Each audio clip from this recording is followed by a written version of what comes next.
we're recording. All right, I'd like to go ahead and start the Tuesday, August 2nd, 2022 Warrenton Board of Alderman meeting. We'll open it up with the Pledge of Allegiance. If you would, please rise and say the pledge with us. I pledge allegiance to the flag of the United States of America and to the republic for which it stands, one nation, under God, indivisible, with liberty and justice for all.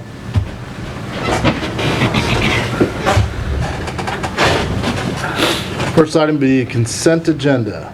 We have the regular meeting minutes from July 19th, 2022. The ready mix concrete bid awarded to Schreider Concrete, which was the only bid. Auto repair bid awarded to Lewis Family Garage, the best bid. And employee pant uniform bid awarded to Cintas, the low bid. Any questions on any of those? No. I'll entertain a motion to... I got a question. What was the concrete for? Concrete was, concrete Just like was, sidewalk repairs and stuff? no, that would be if there's any type of, Sidewalk. Yeah, okay, Yeah. yeah, okay. yeah, when we just need to call them. Yeah, okay. Okay. So moved. Entertain a motion to approve the consent agenda items as submitted. So moved. Second. Motion made by Alderman Cullum, second by Alderman Crump. Roll call vote. Alderman Miller, Yes. Alderman Schultz is absent, Alderman Crump, Yes. Alderman Quarter, Yes. Alderman Cullum, Yes. Alderman Jaspering. Yes. Motion passes 5-0. Before I get to the public comments, I'm going to ask the board something real quick. We've done this a couple times here lately and just brainstorming on it. Would it be more appeasable to you guys if I announced who may be absent at the beginning of the meeting, so that way if anybody ever had questions, they could refer back to it on YouTube or whenever they review it? If you'd like, I can make it a line item for a roll call vote. We could. It's just, I guess my big thing is if we make an announcement at the beginning, then there's no questioning or where was I, what happened. It's just they're absent and we've made the announcement. Okay. Next will be public comments. Anybody from the public who would like to come forward, we ask that you step to the podium, speak into the microphone, state your name, and then you can state your business. We'll give you 5 minutes to speak. Not see anybody, we'll move on. Board of Alderman comments. I'd like to say that we had the Meet the Candidate meet last week, and that went over very well. We had close to 100 of our citizens here. It ran over a little bit, and I think everybody felt real good about the number of folks that showed up for the meeting, and I think it was overall both evenings went over very well. So. Good. I think it's something we need to look at to do in the future as well. I think, yeah, I'll agree. Sounds good. Anyone else? You have an hour still to vote, so get out there.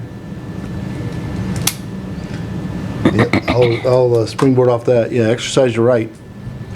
It'll be interesting to see how it goes tonight, and it'll be interesting to watch all them tally in. And they'll consume every bit of the TV, so hopefully none of you guys wanted to watch programs or DVR'd it, because I think you'll be bored with some of this tallying going. Well, I guess I shouldn't say bored. If you're into it, you're into it. If you're not, it'll be boring. Yep. Next will be catering liquor license for Barley and Wine for Fall Festival 2022. Are there any questions on that? Nope.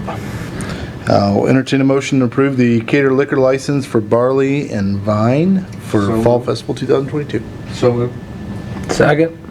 Motion made by the Quarter, second by Jaspering. Roll call vote. Alderman Crump, Yes. Alderman Quarter, Yes. Alderman Cullum, Yes. Alderman Jaspering, Yes. Alderman Miller. Yes. Motion passes 5-0 with one absent. Sorry.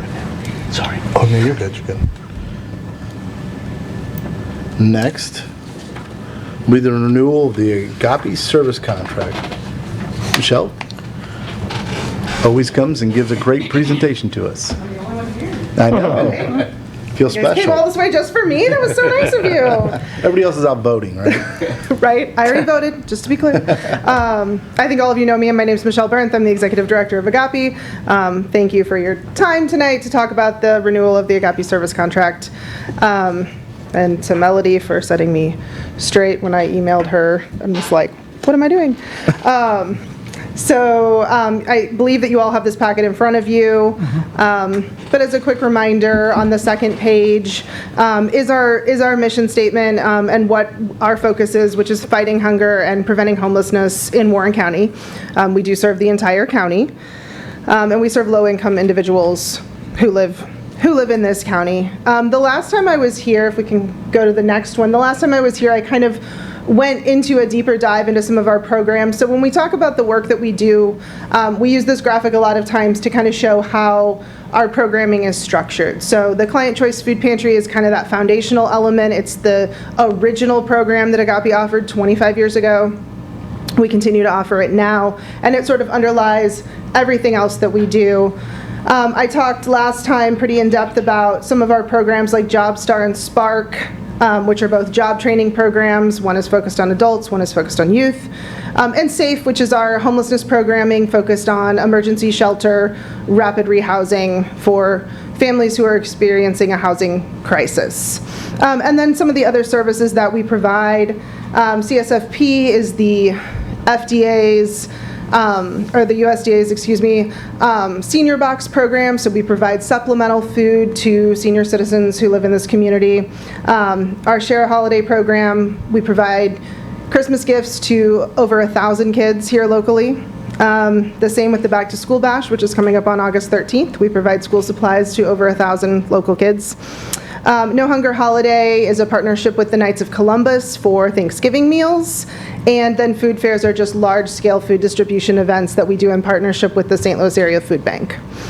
But today I want to kind of focus on that Client Choice Food Pantry piece, which is the foundational aspect. So if you look at this next component here, it shows you a graph of the families served per month numbers from 2019 to where we are now. And you can see that it's a pretty serious spike. The numbers have gone up dramatically and consistently since 2019. And then on the next page, you'll see looking at the pounds of food that we give out each month and the amount of food that's coming in each month. So the yellow line is the amount of food coming in each month, and the orange line is the amount of food going out. Obviously, there's a steep drop-off in the amount of food coming in, and then on the next page, you can see we put all three of them together, and you can see there's this nice little split in 2021.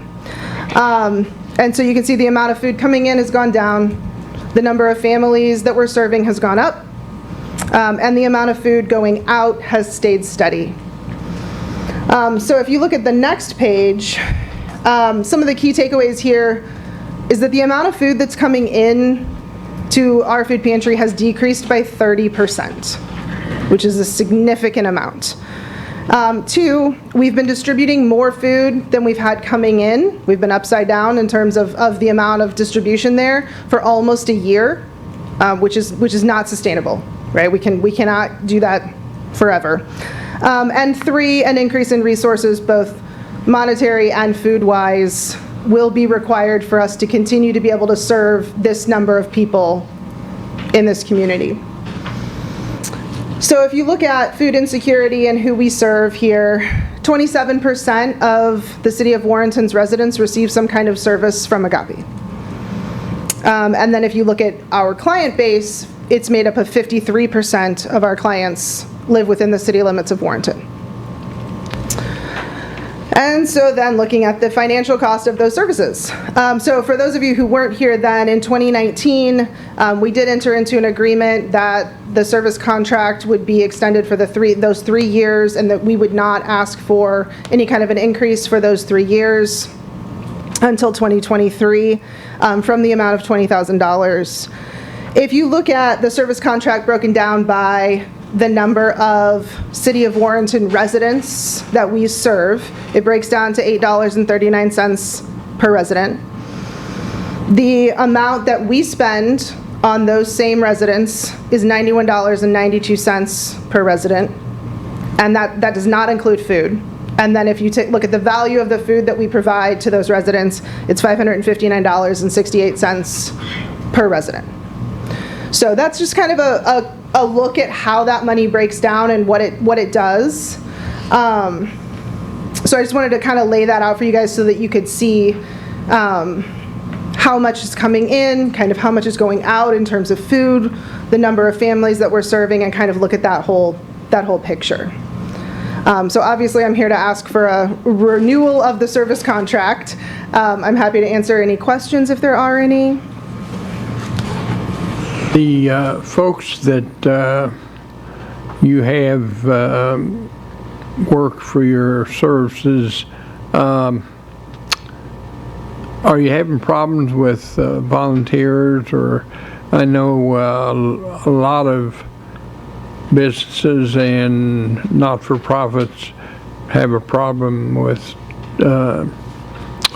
participants as far as workers being short. Do you have any of that problem? So I'm really happy to report we have extremely low staff turnover from our paid staff. We have an incredibly amazing group of volunteers who volunteer for us both at on the food pantry side and the thrift store side. Dedicated people. We have people who volunteer 3 days a week for us, like it's their job. We're incredibly grateful to them. We would not be able to provide all of the programs and services that we do without them. Like every organization, of course, we would welcome more volunteers, but no, we do have a really dedicated set of people who volunteer for us. Church I go to partners with you folks quite often, and you're a top-notch organization. Oh, thank you. We really have a good track record with you folks. Thank you. Appreciate that. Any other questions? No. Thank you, Michelle. So this is actually a bill on our on the Yes. agenda. So I'll entertain a motion for first reading of bill number 50-22. So moved. Second? Motion made by Alderman Jaspering, seconded by Alderman Quarter. Order. Well, who'd you get? An ordinance authorizing execution of agreement between Agape Ministry and the City of Warrenton, Missouri. I'll entertain a motion for the second reading of bill number 50-22. So moved. Motion made by Alderman Miller, seconded by Alderman McCollum. An ordinance authorizing execution of an agreement between Agape Ministry and the City of Warrenton, Missouri. Roll call vote. Alderman Quarter. Yes. Alderman Cullum. Yes. Alderman Jaspering. Yes. Alderman Miller. Yes. Alderman Crump. Yes. Bill passes 5-0 with one absent. Thank you, Michelle. Appreciate it. Thank you, Michelle. As always, thank you for the presentation. It's always nice. All right, next we'll hear from City Administrator Brandy Walters. Good evening. The first thing that I have for you tonight is an IT support services agreement. So included in our budget, we had spoke about upgrading our computer systems and our software, all of that. So this is kind of part of it. We continue to have some issues with our current service provider. So Americom is who this contract is through, and they currently have been helping us with our upgrades to our equipment and as well as our phone services. They've been doing our phone services for quite a while, our phone system. So there is a bill here. All of this is in the current budget, in the computer budget. Randy, I thought we were going away from them. I thought we talked about From that. AQM. Okay, that's it. Yes. Okay. Gotcha. How long, I know I read it, I'm trying to remember. Is it a 1 year?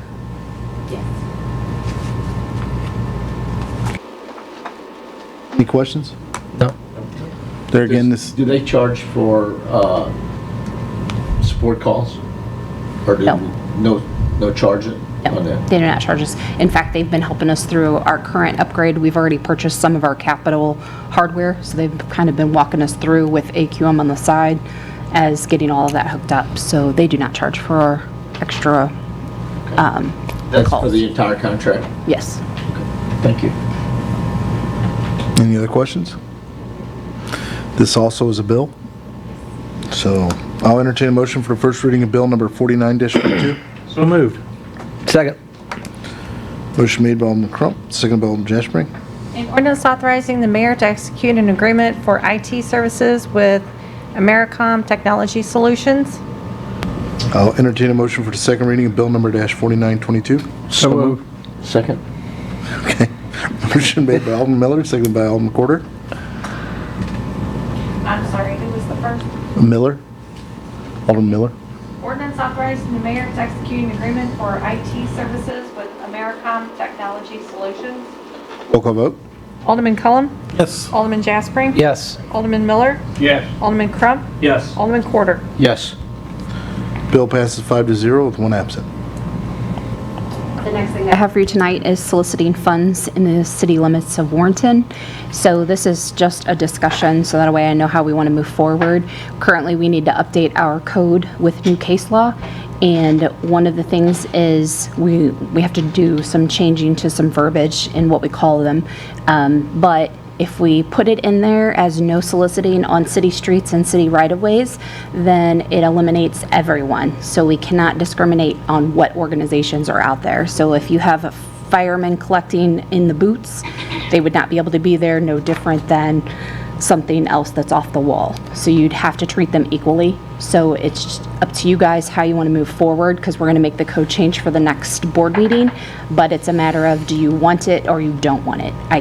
We can't pick and choose which organizations are there. I get what you're saying. How is it right now? We can't? Or is it a gray area? I think right now we have it that says you have to be approved and it has to be for a specifically approved use. I mean, every city had this.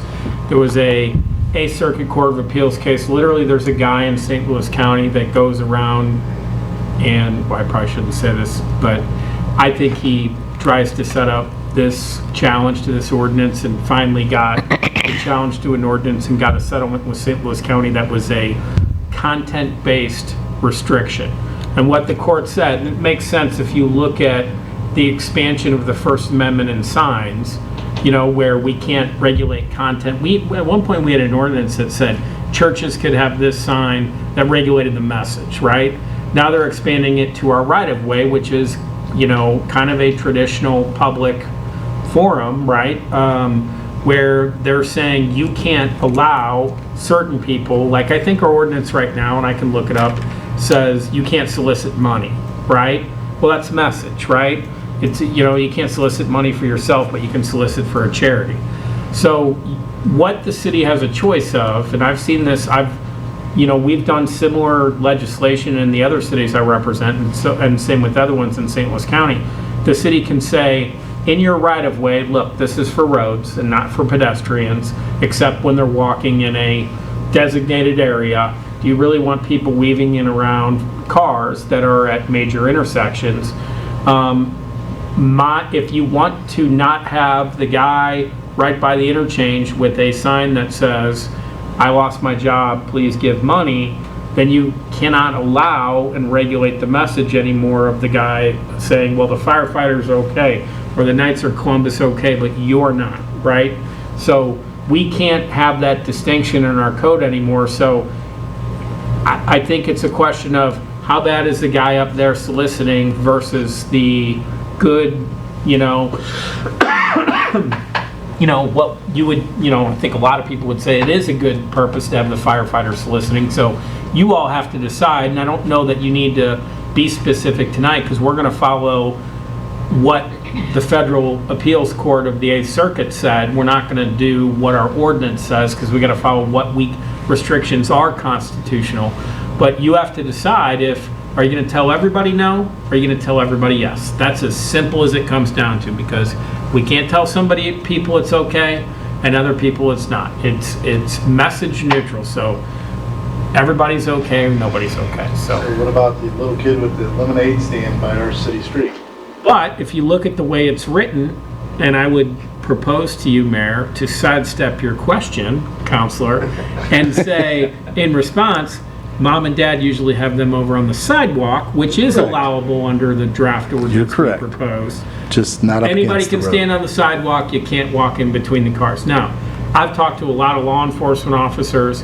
They don't love the idea of people walking in and out of traffic at lights and going and waiting for car windows and people to find money.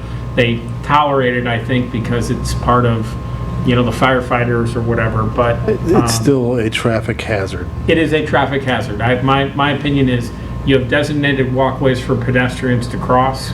You don't have designated areas for people to solicit. My feeling is the cleanest way to say, okay, well, our right-of-ways are for cars anyway. We don't want people soliciting in our right-of-way. Anybody can solicit from the sidewalks. You can sit there and say, please throw me money.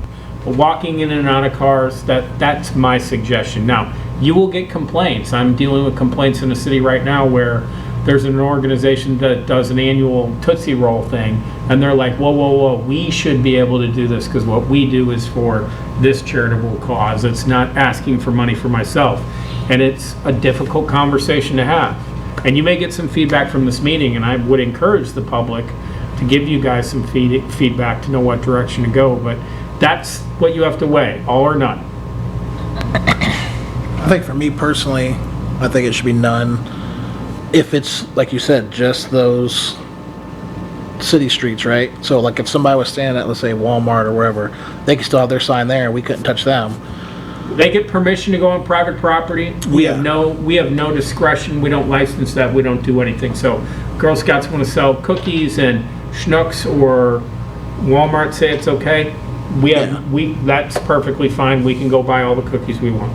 I think nowadays a lot of people have GoFundMe and they have different, trivia nights and that kind of stuff.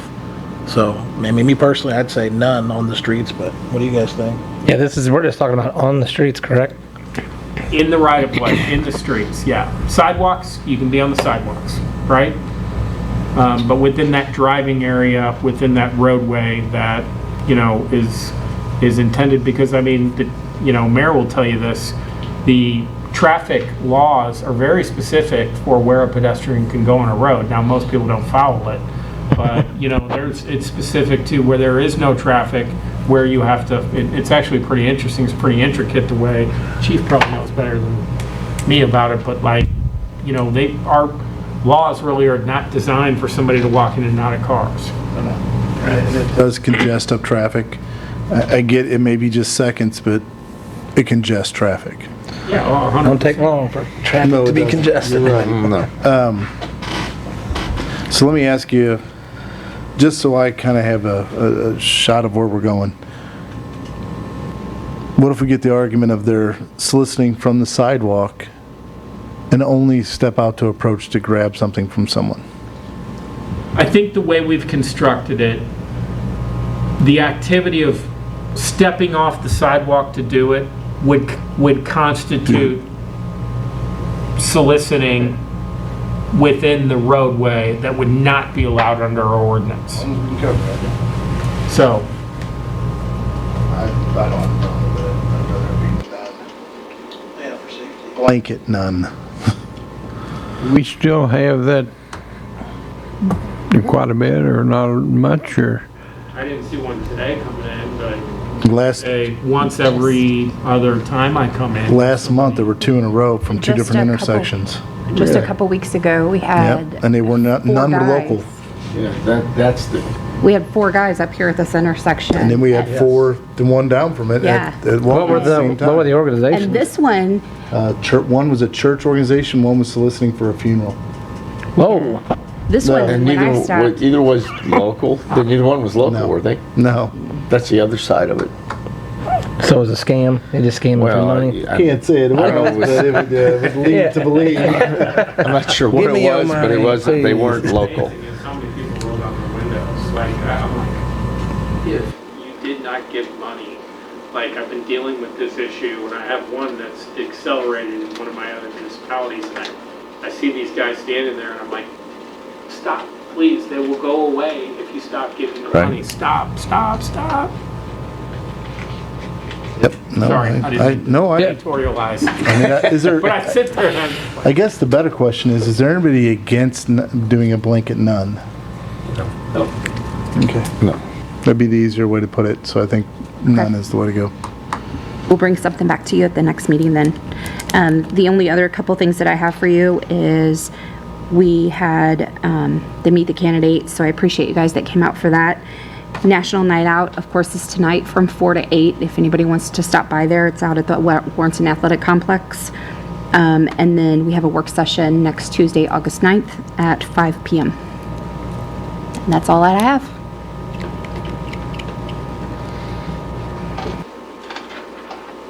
Thank you. Sorry, I was writing that down. Next, we'll hear from Finance Officer Dana Belaska. Thank you. Our first item on our agenda tonight is the GFOA, the Government Finance Officer Association Award that we have gotten. It is a certificate of excellence in finance reporting. So we determined over the past couple of years that, it was time. Warrenton was ready to step up and produce a different quality of financial reporting than we had in the past. So in the effort of full disclosure, transparency to the public, to lending institutions, whoever we might interact with our financial statements. So we applied for this award and produced a document that qualified. It was a lot of work for the finance staff. I'm very proud of all of them. It's a lot of statistical history going back 10 years that you bring to the document. More useful information than we had ever provided before in our financial reporting. So a lot of hard work, but we're very excited to say that we have our first year with this award. So kudos to everybody in finance. As far as I'm concerned, they did a great job.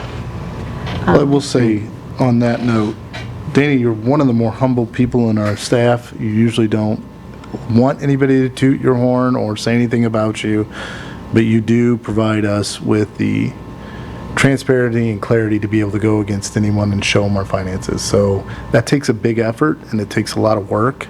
So I do appreciate when you do these things. I just know we don't always recognize you, and this is a big feather in the hat for you, and you should be very proud of this. Well, thank you. Congratulations. Thank you. To you and your staff. This is awesome.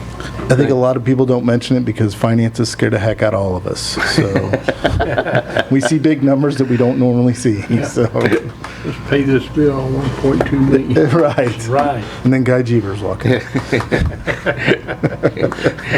Go ahead, Dana. I'm sorry. Okay, I'm the going next on a roll. item on the agenda is the list of claims for your approval. Right. Claims totaling $1,010,475.60.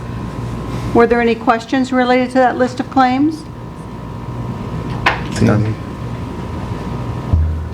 Nope.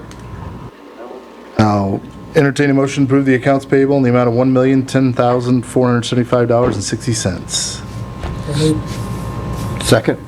Motion made by McCollum, second by McCorder. Roll call vote. Alderman Jaspering? Yes. Alderman Miller? Yes. Alderman Crump? Yes. Alderman Quarter? Yes. Alderman Cullum? Motion passes 5-0 with one absent. Go ahead. The next item on the agenda are the preliminary June financials. So I say preliminary because at the end of our fiscal year, there are always lots of adjustments that need to go into financials. Little things like how many days of that payroll cycle were June versus July, and so lots of little additional entries. So by the time you see those audited statements in a few months, numbers will change slightly in different categories. In those June financials, you'll notice that while revenues in the general fund show about 300, they show 380 below budget, but if you take out that timing on the Highway 47 project and things, we come in about 145,000 in the general fund above budget in revenues.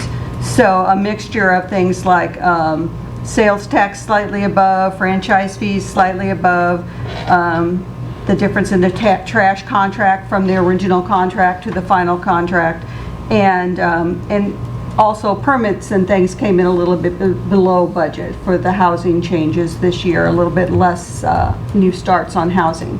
So in total, about 145,000 above budget in the general fund revenue. In the expense category, in the general fund, it's about 445,000 below budget. Of that, 410,000 are related to wage-related accounts. Could be the insurance and everything else in there, but again, vacancies has been the biggest issue there. In the water and sewer fund, 226,000 above budget.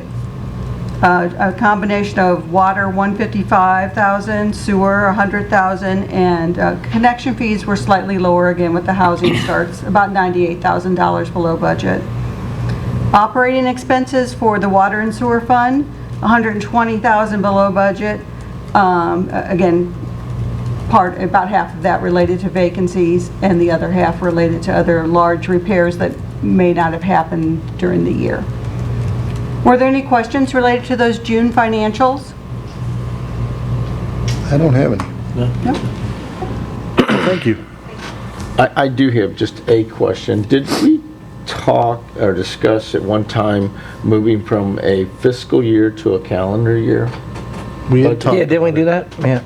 I thought we What's kind of the- agreed on I know that. that's, I know that's there's a a lot smile. of, I know that's a lot of effort to make that move, but I think in the long run, and you can tell me, you're the accountant. I think we like the idea. Again, it means that you have to do a extra year-end close, a 6-month year-end close, total close, everything, just like it was truly your end of the year, and then a second one in December. So, although twice the work in any one year, we do believe it would be worth it. At this point, we were waiting for our new software to get in place and then make the decision as to what that timing would make sense once we decide when we're going to implement the new software. It may fit right in with that, or it may wait a year just because it's not going to be the exact 6-month timing that you need to pull that off. Does that seem reasonable? So, As far as I'm concerned, with the accounting that I've done and worked with organizations with having a fiscal year versus a calendar, I always liked the calendar myself, and changing your new software, I believe, would be optimal to take a look at, in my personal opinion. So I'm not sure. Is the software going to be done by, are we going to have that before the end of the year? or can we plan on it next year? Or then we can, yeah, maybe shoot for like, 2023. yeah, the beginning of next year. Well, right, so the new software will start, they're working on things now, but Right. within 2 months we'll begin the implementation. It will take a year. Yeah, that's what, to fully can we implement. shoot for like So the it's calendar difficult year? right now today to say exactly what date the GL will be able to close out. So I Can we, hate to commit right now. Oh, reaching I out- wouldn't want to commit, Yeah. lose Right. commitment of saying, if the software works out and everything's good, we can try and shoot for maybe next year or the year after. Be Yeah, okay? as soon as Just a reasonably loose- possible. loose type of I agree. guidance. We should move that direction. it would probably be advantageous to reach out to other organizations that use this software and see if they are fiscal year versus calendar year, to see how the conversion went with that, with the, Okay? I mean, it would just, let's get a feel for it. And obviously, the end result, I think, with the smile on your face, would be great for you, so. I think it'd be easier for the public to understand too, going from a physical year. So, you're right. Because most people don't know that A fiscal- we're on a July deal and not a December, Yes. January deal, so. Yeah, so, okay, all right, Well, thank you. I'll say, from our point of view, yeah, if you're voted in or somebody's voted out, it's really hard to grasp a hold of it so quickly for budget time within a month. It Yes. gives you a little bit longer period Yeah. from the municipal election to be able to get a grasp of what's going on, more talks, more settling in, to be able to confidently be able to vote and express what you think you may want to see on budgets if we worked out a calendar. That's just my opinion. Yep. Thank you. Next, we'll hear from Grounds and Maintenance Director Brad Boozy-Cruz. Good evening, Board and Mayor. Have my monthly report for July. Couple of highlights on that is been renting out quite a few of the parks, been doing a lot of extra cleaning on them. Maintenance is still, mowing and maintenance are still high. Or was still got quite a bit going, even with the kind of semi-drought that we had, but everything picked back up again now for mowing, so we're back with that, with doing that. Anybody have any questions on that? So you handled the flood and the shot of sunshine right afterwards pretty well? Got all that, yeah, we got all that Made everything done. sprout up overnight? A couple other things, we had the dog pound, we had to put a new HVAC system in there. That one finally gave out on us, and it was during the hottest time there, so we had to call in some favors there and got it put in the same day, so which was worked out Wow, for at least you the did have some AC part favors. down. It was That's an amazing favor. yeah, Brenda was pretty much adamant we were going to take the dogs to our house or we were going to have an AC, so we got the dog some AC. We're still during the raining days there, we've been working on City Hall, making some pretty good progress on that.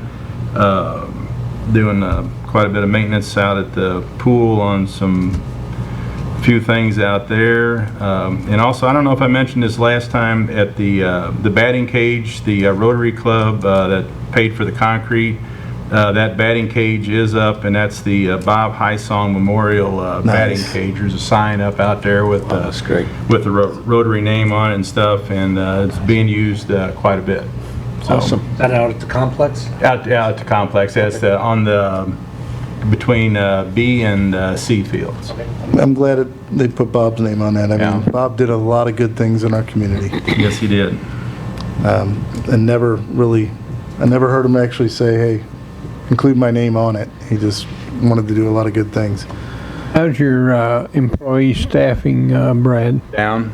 We're still short one full-time and one seasonal, but we're making through. We're getting down to the point now where we're just we're almost through the bulk of the grass cutting. We're getting into the That's the single biggest Maintenance. issue during the years of grass cutting, I guess. yeah. So, but we're getting through it, so it's working out pretty good. So.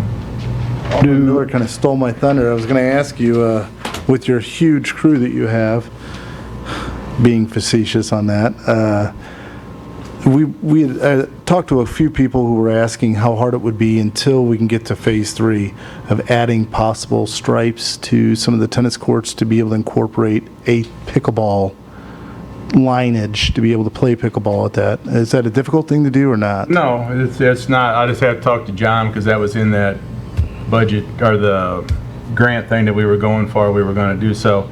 That's something we can do. We can. I mean, I'd still like we to had talked about it, and I noticed some people were playing down on Morgan the other day, and it's not. It's just the idea of going in. I'm not sure, but I think we still have some of the white paint though. So I mean, we'll probably have to do a different color with it, or we'll figure something out and get the dimensions and.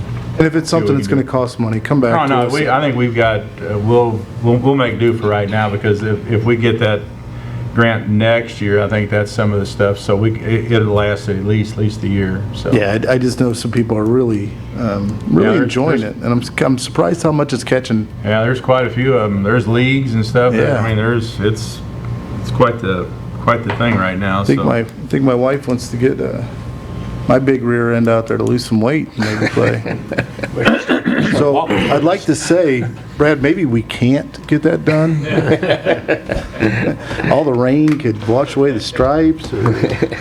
Brad, I wanted to check with you to see how the progress on the goals, soccer goals you guys were Well, if we supposed to have. Public Works and us together, we get some free time, we'll probably get them made. But right now, we just haven't had time. But it shouldn't take us long. We'll get them. We're being short. Said that a couple months ago, that we were gonna be done 2 months ago. You I said they'll know, be ready it's- for fall. Yeah. And fall starts, we draft teams next week, so. Yeah.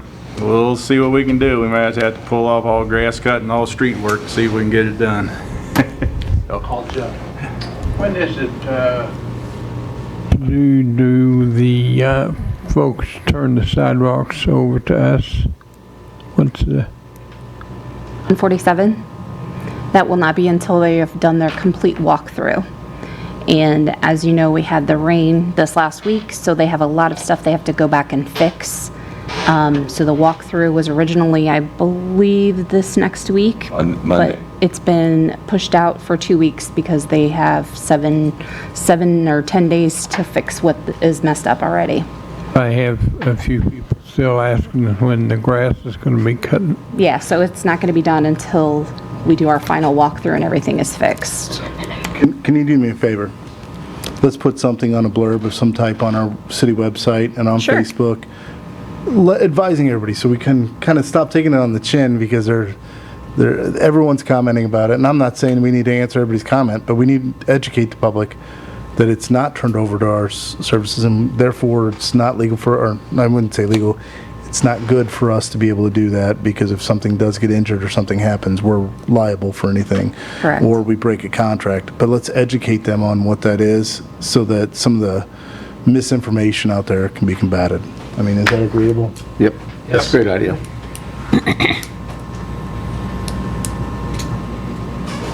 Any other questions?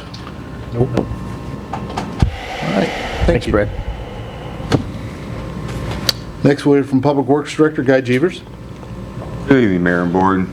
You have my monthly report in front of you. A couple of highlights was we had quite a few water service repairs that was completed, a total of 5. We had a water main repair on Boone Slick Road, a 6-inch sewer service on 3rd Street. We paved the alley behind the post office that was gravel and it kept washing out into the neighbor's backyard and running out to the street, so that's been paved. We had 4 sewer calls. One was a private line and 3 was on the city. One of them on the city was the one that we had to repair. Any questions? Quick highlight on water main improvement, Vashel and Hawthorne. Water main is in and charged. The one on Vashel, we're testing it now to make sure it holds pressure. And they're going to move to Tomahawk and start putting in that water main. And then the contractor's going to start doing services on Vashel and Hawthorne. They got an outside company coming in, or another group of guys coming in. Instead of digging up the street, they're going to bore under the street so we don't have the streets all tore up and do the service lines that way and install the meter pits as they go. So they wanted to get to a certain point, so when they get done with Tomahawk, they can continue to finish up and get them done.